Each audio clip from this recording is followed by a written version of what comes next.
ಬೆಂಗಳೂರಲ್ಲಿ ಸಿಕ್ಕಾಪಟ್ಟೆ ಮಳೆ ಆಗುತ್ತೆ, ಯೆಲ್ಲೋ ಅಲರ್ಟು, ಆರೆಂಜ್ ಅಲರ್ಟ್ ಅಂತೆಲ್ಲ ಹೇಳ್ತಾಯಿದ್ರು. ಯಾವತ್ತು ಆ ಥರ ಎಲ್ಲ ಮುನ್ಸೂಚನೆ ಕೊಡ್ತಾರೆ, ಬಿಸಿಲು ಬಂದುಬಿಡುತ್ತೆ, ಇಲ್ಲ ಮಳೆ ಅನ್ನೋದೇ ಬರೋದಿಲ್ಲ. ಯಾಕೆ ಬೇಕು ಅಂತ ಹೇಳಿ ಬೆಳಗ್ಗೆನೇ ಎದ್ದು ಬಟ್ಟೆ ಎಲ್ಲ ಹರವಿಬಿಟ್ಟು ಬಂದು ಬೆಳಗಿನ ತಿಂಡಿಗೆ ಇವತ್ತು ಅಕ್ಕಿ ರೊಟ್ಟಿ ಮಾಡ್ತಾಯಿದ್ದೀನಿ.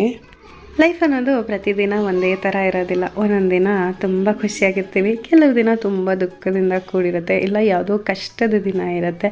ಒಂದೊಂದು ದಿನ ಅಂತೂ ಸಿಕ್ಕಾಪಟ್ಟೆ ಚೆನ್ನಾಗಿರುತ್ತೆ. ಪ್ರತಿದಿನ ಏರುಪೇರು ಇದ್ದೇ ಇರುತ್ತೆ ನಮ್ಮ ಜೀವನದಲ್ಲಿ. ಆದರೆ ಯಾವ ದಿನದ ಬಗ್ಗೆನೂ ರಿಗ್ರೆಟ್ ಮಾಡಬಾರ್ದು. ಒಳ್ಳೆ ದಿನಗಳು ಏನಕ್ಕೆ ಬರುತ್ತೆ, ನಮಗೆ ಒಳ್ಳೆ ಮೆಮೊರೀಸ್ನ ಕೊಡೋದಕ್ಕೆ ಬರುತ್ತೆ. ಅದೇ ಕೆಟ್ಟ ದಿನಗಳು ಏನಕ್ಕೆ ಬರುತ್ತೆ ಅಂತಂದರೆ, ನಮಗೆ ಜೀವನದಲ್ಲಿ ಯಾವುದಾದ್ರೂ ಒಂದು ಅತ್ಯುತ್ತಮ ಪಾಠನ ಕಲಿಸೋಕ್ಕೆ ಅಂತಲೇ ಕೆಟ್ಟ ದಿನಗಳು ಬಂದಿರುತ್ತೆ. ಒಳ್ಳೆ ದಿನಗಳ ಖುಷಿನ ಮೆಲುಕು ಹಾಕ್ತಾ, ಕೆಟ್ಟ ದಿನಗಳ ಕಷ್ಟಗಳನ್ನ ಅಥವಾ ಕೆಟ್ಟ ನೆನಪುಗಳನ್ನ ಅಳಿಸಿ ಹಾಕ್ತಾ ಜೀವನದಲ್ಲಿ ಮುಂದೆ ಸಾಗ್ತಾ ಇರೋದೇ ಜಾಣ್ತನ ಅಂತ ಅನ್ನೋದು ನನ್ನ ಅನಿಸಿಕೆ.